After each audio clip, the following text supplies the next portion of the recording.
Hey everyone, welcome back to Talk Crew. I'm Ava. And I'm Max. Thanks for hanging out with us today. Okay, Max. Today's topic is super specific, but also totally open. Your favorite place in New York City. And I know you.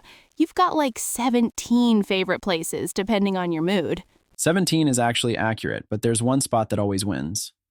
However, ladies first, where's your pick? So I'm going with Washington Square Park, specifically the northwest corner near the dog run, around 4 p.m. on a Friday. I know that sounds oddly specific, but hear me out. The golden hour energy there hits different. Exactly. You've got the arch behind you, which is gorgeous, like a mini Arc de Triomphe.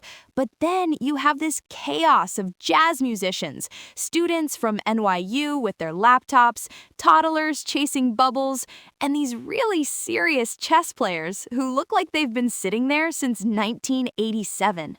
Those chess guys are intimidating. I walked by once and one of them just looked at me like, "You don't even know what a rook is."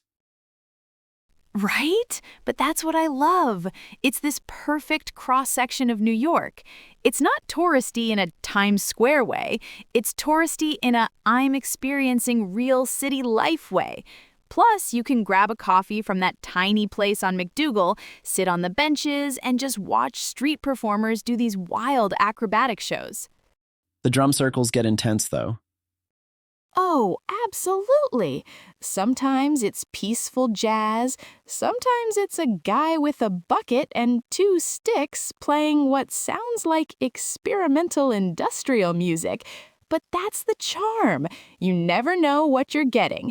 It's like a box of chocolates, but the chocolates are saxophones and conspiracy theorists. Only in New York. Okay, my turn. I'm going with something completely different. The Strand bookstore. Not the whole thing because that place is massive and overwhelming. I'm talking about the third floor, the rare books section. Ooh, the secret quiet floor. Yes, the basement is chaos, everyone buying tote bags and I read banned books stickers. The main floor is people taking Instagram photos of the 18 miles of books sign. But the third floor? It's like entering a library in a Harry Potter movie. The shelves go up to the ceiling, there's rolling ladders, and the lighting is this warm, yellowy glow.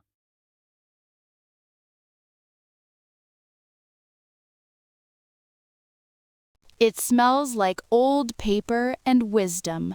It smells like dust and history. But seriously, I found a first edition of The Great Gatsby there once.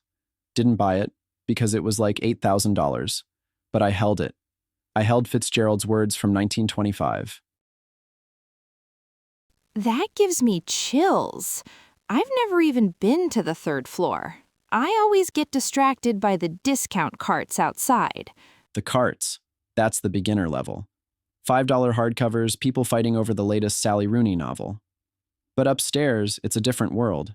The employees up there are these literary scholars who can tell you the printing history of any random Victorian novel.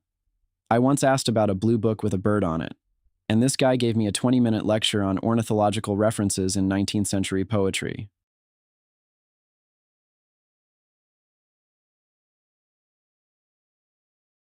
Meanwhile, I'm downstairs buying a magnet that says, "Books are my boyfriend." Both are valid. That's the beauty of New York. But here's my hot take. The Strand works as a favorite place because it's a refuge. When the city gets too loud, and it does, especially in summer when it smells like hot garbage and anxiety, you can disappear into those shelves. The temperature drops, the noise fades, and you're surrounded by stories instead of traffic.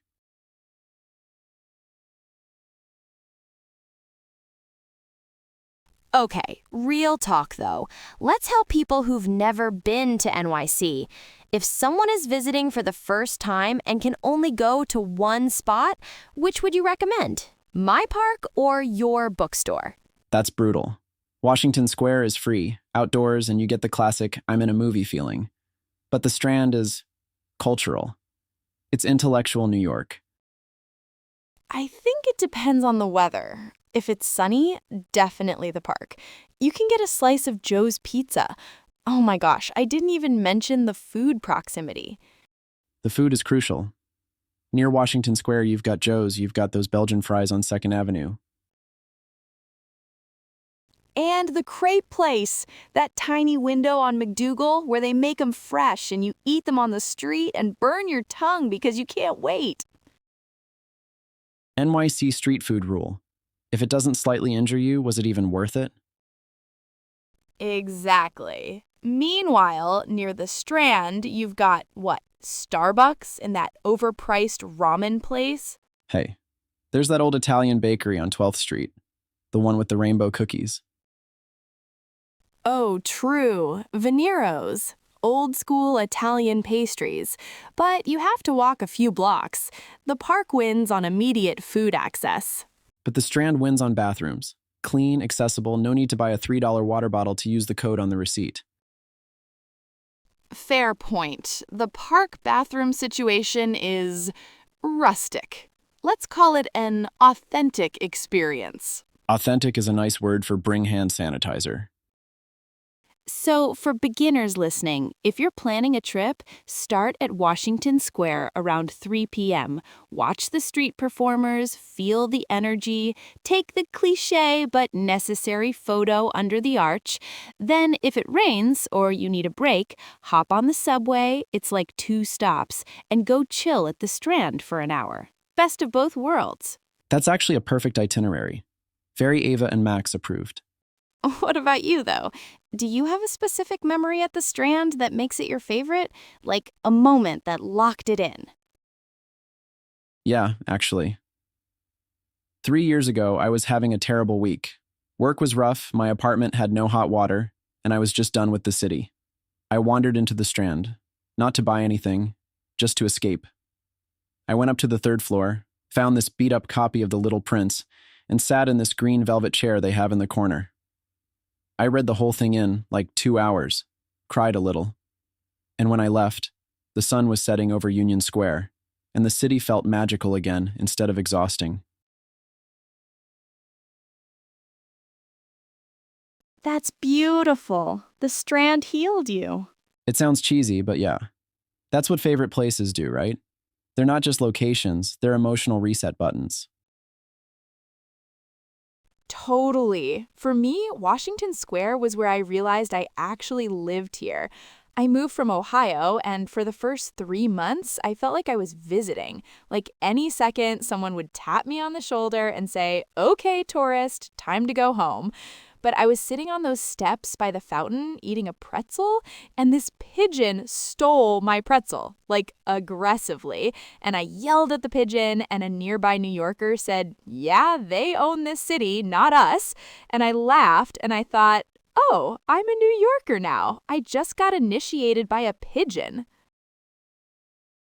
That's the official citizenship test. If you can survive a pigeon attack and still love the city, you're in. So, for our listeners who are maybe nervous about visiting big cities or feel like NYC is too intense, what's your advice for finding their own favorite spot?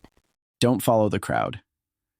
Everyone goes to Times Square, which is fine for 5 minutes, but the real magic is 3 blocks in any direction. Walk until you find a corner that feels like yours. Maybe it's a bodega cat. Maybe it's a quiet bench. Maybe it's a bookstore floor without Wi-Fi.